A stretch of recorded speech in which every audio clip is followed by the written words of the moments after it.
there, and they don't even know that we're listening.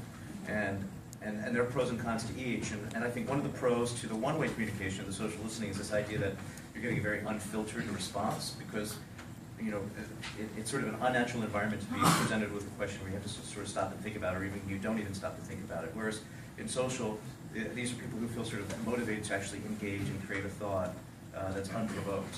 And there's definitely a need for both. But that's what I sort of love about the social part of it, is that it is that kind of unfiltered data. Yeah, there was a project I did a couple of years ago where we did both on it, and the reason we were looking at social was it was for the return of a season 3 show, and we wanted to understand what fans were saying about it for the market positioning, but they were trying to get new people into the show too.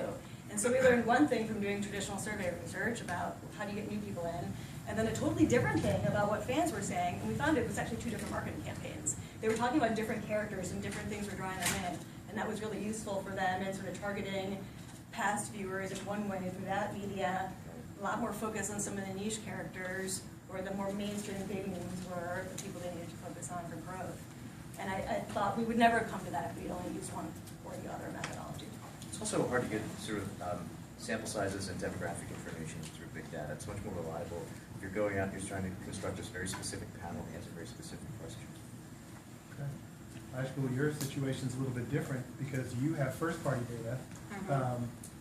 Can you talk a little bit about how that's helpful and how you draw some value from that? So there are a couple of things actually, works and doesn't work. We have a rich source of big data because we have the clickstream data, especially given that like the discovery of the shows has been a key challenge. So it is really important to give the right options.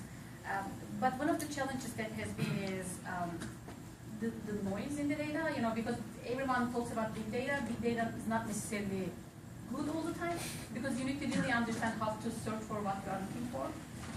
So that has been one of the challenges on our side. But the good thing is, like we were able to actually merge, and this is actually going back to your training point. We were able to merge people from the domain experts and us to do that thing together. Because initially, if you think we are a technology company, so we have this big media, but the main thing for us is the technology.